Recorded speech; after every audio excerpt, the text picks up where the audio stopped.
महामहिम, आपका क्रोध शोभा नहीं देता, क्योंकि महात्मा दधीच की अस्थियों से निर्मित ये आयुध, महात्मा दधीच जी ने अपने प्राणों का उपसर्ग किया था किसके लिए? दूसरे के हित के लिए। अस्थियां दान में दिया था किसके लिए? दूसरे के हित के लिए। वो आज टूट गए हैं किसके लिए? दूसरे के हित के लिए। तो परहित लाभ तजे जे देही, तो संत संत प्रशंसहिते ही। संत लोग बड़ाई करते हैं, आप क्रोध न करें, क्योंकि अगर एक धनुष के टूट जाने पर आपका क्रोध है तो महात्मा जी मैं आपको एक बात बता दूं कि मैंने तो बहुत धनुही तोड़ो लड़काई, मैंने बाल अवस्था में एक नहीं, दो नहीं, 10 नहीं, 50 नहीं, 100 नहीं, 1000 नहीं, बहुत धनुही तोड़ो लड़काई, लेकिन कबहू न अस ऐसा क्रोध, इतना विशाल क्रोध, आपने इतना विशाल क्रोध नहीं किया। देखिए दर्शन तक तो मामला ठीक ठाक है, दर्शन तक तो सब ठीक है, लेकिन दर्शन के साथ जो आपने प्रदर्शन लगाए हुए ये नहीं अच्छा था। क्योंकि धनुष तोड़ने वाला जिस समय धनुष तोड़ करके उसने पृथ्वी में डाला, और जैसे ही पृथ्वी में धनुष को डाला उसके बाद सीता का और धनुष खंडकर्ता का विवाह हो गया है। और विवाह का एक नियम है कि वर पक्ष कन्या पक्ष में और कन्या पक्ष वर पक्ष में जुड़ जाते हैं, मिल जाते हैं। तुम्हारी दो बातें संज्ञान में भी मेरी आ रही है। एक तो राम के पक्ष में धनुष तोड़ने वाले के पक्ष में खड़े हो, और एक तरफ राजा जनक की विरोध भी बताते जा रहे हो। अनुचित कार्य सीधे सीधे चलिए, समाज को उल्टा सीधा तो समझाइए, समाज को सीधी रास्ते पे ले चलो जो समाज को समझ में आए। उल्टा सीधा बताओ तोड़ी लड़का है। महाराज की हाँ, इसी प्रकार हमारे अजीत दीक्षित जी तो जनक अभिनेता है, क्रमशः भार्गव जी के चरणों में 11 पत्र मुद्राएं और 11 पत्र मुद्राएं लखनलाल जी के चरणों में समर्पित है। हर जगह उत्साहवर्धन करते जाए तो और आनंद आएगा। तो उनको बहुत बहुत धन्यवाद। परशुराम जी के द्वारा कहा जा रहा है कि समाज को तुम गुमराह न करो, समाज को सीधी रास्ते की ओर ले चलो। महाराज हम सीधे जोड़े दे रहे हैं। देखिए मैं राजा जनक का, आपके कहने का भाव है राजा जनक ने धनुष तोड़वा करके अनुचित किया है, लेकिन मेरे दृष्टिकोण में राजा जनक ने धनुष तोड़वा करके कोई अनुचित नहीं किया है। क्योंकि अगर अनुचित होता तो कोई विरोध करता, अगर अनुचित है तो अगर किसी ने विरोध किया है तो आप बताओ। हाँ, राजकुमार लक्ष्मण ने जो बात कही अभी घोषणा, तो घोषणा के साथ विद्यार्थी संकल्प और विकल्प होता है। जैसे किसी विद्यार्थी को, परीक्षार्थी को प्रश्न पत्र मिले विकल्प कि ये प्रश्न करना अनिवार्य है, अगर ये प्रश्न नहीं किया गया तो मूल्यांकन शून्य हो जाएगा। तो परीक्षार्थी को समझ लेना चाहिए कि ये प्रश्न करना अनिवार्य है। तो हमारा कहने का विकल्प हमारा ये है कि तोड़ने वाला समाज से या तो अलग हो जाए और या तो समाज उसे अलग कर दे। अब राजकुमार लक्ष्मण कह रहा हो सकता है राजकुमार हो, तो यहाँ समाज हम राजाओं की है, राजत राज समाज। यहाँ समाज की परिभाषा होती है कि जहाँ पर एक ही कोट के लोग बैठे हो उसे समाज कहते हैं। तो मैंने राजाओं को मारने का किया हो, और राजकुमार फकत कहाँ का राजकुमार है, लज्जा राजा है। दूसरी बात आई जब मैंने कहा, राजकुमार ने कहा ये मारे क्यों जाएंगे, तो सीता है धरती की बेटी, और ये जो बैठे हुए राजा है ये धरती के राजा है। इनसे एक गलती नहीं हुई, एक गलती और हुई है। ये धरती के राजा है और धरती की बेटी सीता है, इससे शादी करने के लिए आए, यही सब मारे जाएंगे, यही सब मारे जाएंगे। एक यस जी, नत हमारी घोषणा थी कि नत मारे जय है सब राजा। हमने कहा था नत मारे जय है सब राजा। तो दूसरा मारे भी जाएंगे। प्रण करने वाला राजा, हरुस्तुल का अपमान कराने वाला राजा, तो नभ सब भय दोष उपहासी, जो उपहास के पात्र है, मैंने उनको मारने की बात कहा है। अब राजकुमार कह रहा साधु भूप, साधु, अरे साधु राजा कभी मिथिला में आए? साधु राजा आए? अरे आए तो असली नकली फसली, लेकिन साधु भूप, साधु राजा मिथिला के अंदर आएगा जी? नहीं आए। दूसरी बात, राजकुमार लक्ष्मण ने कहा कि राजा जनक का विरोध क्या है? राजा जनक ने कौन सा अनुचित कार्य किया गया है? तो व्यास जी, धनुष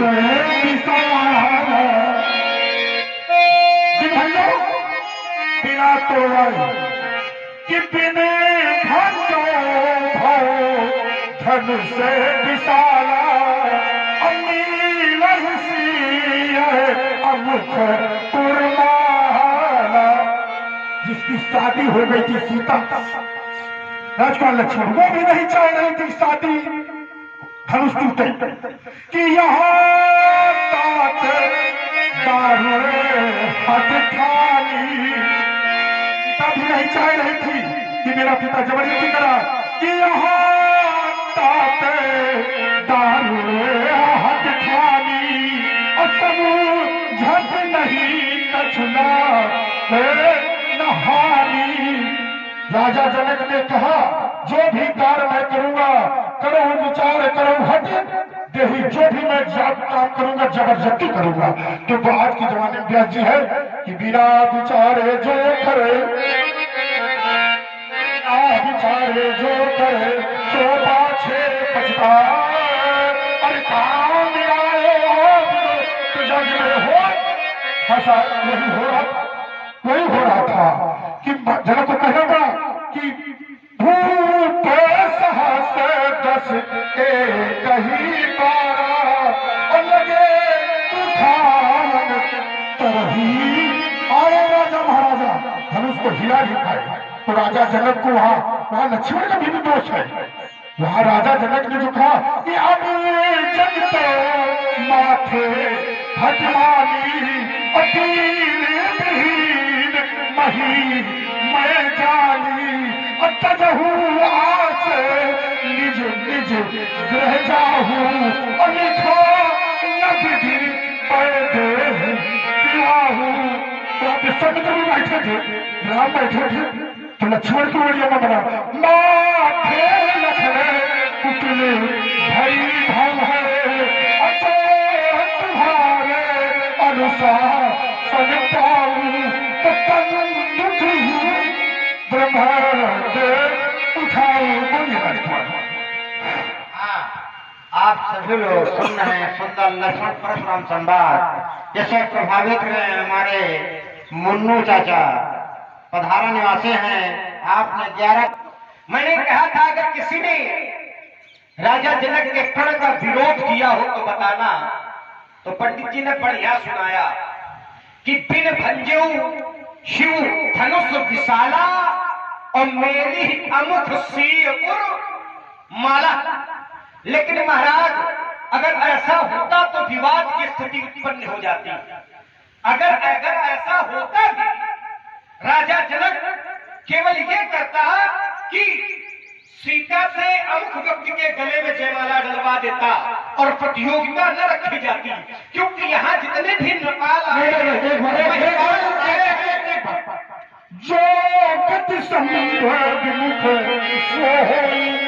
गलत है। जो गलत किया था राजा दक्ष ने किया था, तो भोले बाबा ने उसका सर काटा था, काट दिया था। सुनिए, हाँ? लेकिन महाराज अब राजा जनक ने सब लोगों को निमंत्रण दिया है और प्रतियोगिता रखी गई है और प्रतियोगिता में सभी प्रतिभागी भाग लेने के लिए आए हैं। और अगर कोई भाग न ले और प्रतियोगिता में विजेता एक व्यक्ति को घोषित कर दिया जाए कि अब मल्ल युद्ध अब नहीं होगा, अब अमुक व्यक्ति विजेता है, तो ये बताओ विवाद होगा कि नहीं होगा? क्योंकि यहाँ पर जो महिपाल आए हैं वो एक स्थान से नहीं आए, कहां से आए हैं? दीप दीप के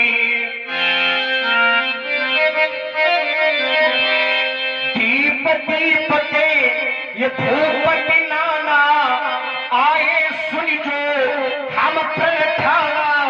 दीपांतर के महिपाल आए हुए हैं।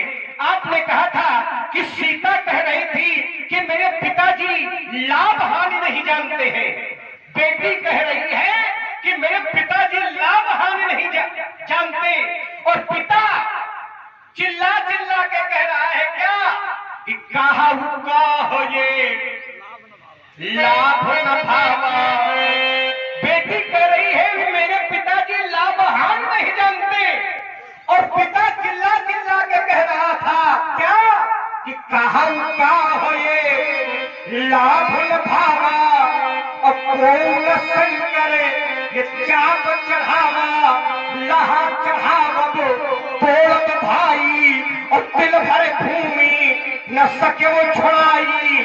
अब किसकी बात माने?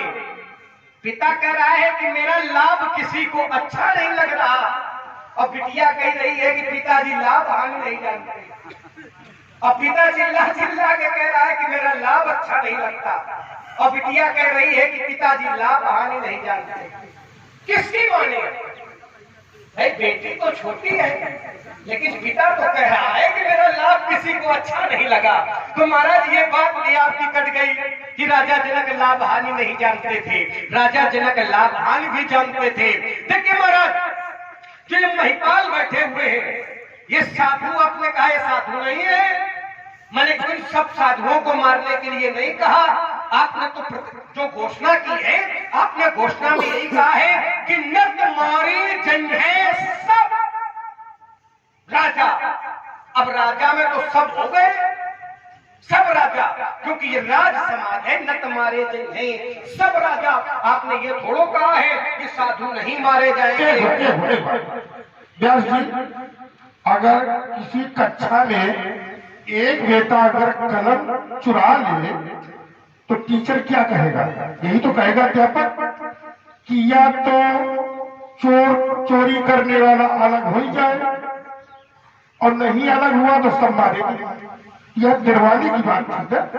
अगर या तो अलग कर दिया जाए तो अलग कर दिया जाता, और अलग भी नहीं किया गया तब परशुराम जी ने कहा सब मारे जाएंगे, तो सब मारे जाएंगे। महाराज देखिए, आप कह रहे हो जैसे विद्यार्थी कक्षा में है और एक विद्यार्थी कोई ऐसा कार्य कर ले, तो जो शिक्षक है वो करेगा क्या? थोड़ा डराने के लिए कहेगा कि सबको मारा जाएगा। ना महाराज, आप जैसे अगर अध्यापक हो, आप जैसे अगर हो तो ये कहेंगे कि सब मारे जाएंगे। और जो अच्छे शिक्षक हैं, देखिए आपका ध्यान थोड़ा सा गुरुकुल की ओर ले चल रहा हूं। गुरुकुल में होता क्या है, जो शिक्षक होते हैं और जो गुरु लोग होते हैं, उनका व्यवहार कैसा होता है, यह जरूरी नहीं है कि आप गुरु हैं। अगर आप गुरु हो तो आप चाहे जैसे बोलो, ये जरूरी नहीं है। देखो, मर्यादा की धरती बनाई गई है, मर्यादा के धरती से ही हमें उत्तर करना है। अब अध्यापक अगर ये कहने लगे कि सबका मारा जाएगा, ये अच्छा नहीं है। पहले ये पता लगा ली, पहले जानकारी ली, फिर भाई दंड की घोषणा तो बाद में होती है। पहले अपराध सिद्ध होता है, अपराध किसने किया है, फिर दंड की घोषणा बाद में होती है। लेकिन आप जैसा अगर न्यायाधीश हो तो पहले जब अपराधी निकल ही नहीं रहा है, जब वो अपराधी नहीं है तो उसको बाहर आ जाना चाहिए। जब वो गलत नहीं किया है तो उसको बाहर आना चाहिए। अगर वो सम्मानित है तो उसको बाहर, चोर कभी बाहर आएगा? अगर अध्यापक पूछ रहा है कि कलम चुराने वाला बाहर हो जाए तो चोर बाहर नहीं हो रहा, तो मास्टर साहब कहेंगे क्या? यही तो कहेंगे। और लोग तो बच्चे कह रहे हैं कि चोर अलग हो जाए। महाराज देखिए, आप कह रहे हो कि उसको अलग हो जाना चाहिए, समाज से बाहर हो जाना चाहिए। धनुष तोड़ने वाला क्या छिप करके बैठा है क्या? धनुष तोड़ने वाला क्या लुका हुआ बैठा है क्या? नहीं बैठा तो समाज के बाहर होएगा। महाराज देखिए, हम देखना चाहते हैं वही तो। देखिए महाराज, धनुष तोड़ने वाले तो सभी लोग जानते हैं। कहाँ जानते हैं? सभी लोग जानते हैं, लेकिन अंतर इतना है कि वो आपको बता क्यों नहीं रहे। उसका कारण ये है, जैसे एक गाय जा रही हो मार्ग से, और गाय के पीछे थोड़ी ही देर में बढ़िया तब्बल लीजिए आवे और पूछे कि गाय घर गई है तो क्या बताने वाला ही बता देगा गाय किस मार्ग से गई? गाय की बात करें, गाय जा रही है, देखिए एक सच बोल रहा है एक झूठ बोल रहा है। देखिए सच वाला बताया कि गाय इधर जा रही है और झूठ बोलने वाला बताया गाय इधर नहीं जा रही, इधर जा रही है। तो कसाई उधर चला गया और गाय की जिंदगी, झूठ बोलने से गाय की जिंदगी बच गई और सच बोलने वाले को परिणाम क्या मिला और झूठ बोलने वाले को धर्मात्मा के यहाँ उसे स्थान मिला।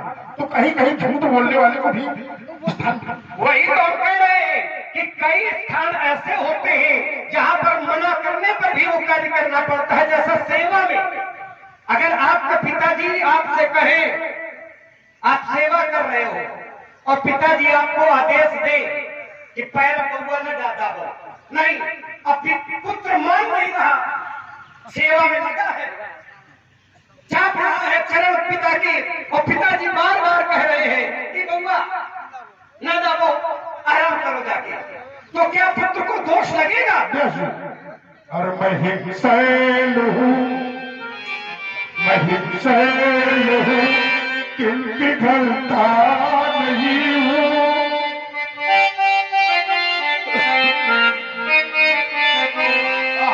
और मैं हिंसैल हूँ, किंतु ढलता नहीं हूँ। और स्वयं जल हूँ, किंतु जलता नहीं हूँ। मैं हिंसैल हूँ और किंतु ढलता नहीं हूँ। और स्वयं जल हूँ, किंतु जलता नहीं हूँ। लेकिन एक बात और कही गई, नहीं स्वर्ग का देव, मैं कोई स्वर्ग का देवता नहीं ऐसी, नहीं स्वर्ग का देव, मैं एक आदमी हूँ। नहीं स्वर्ग का देव, मैं एक आदमी हूँ। लेकिन पर हूँ, लेकिन अगर भला तो नहीं, पर गुरु से भला, हर भला तो नहीं, पर गुरु से भला। और हिंसैल हूँ पर पिघलता नहीं हूँ।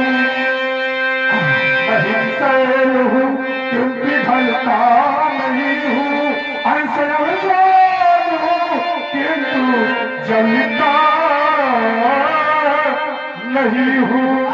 धन्य है। आप हैं सुरेश सिंह परिहार रसूलपुर निवासी। आपके द्वारा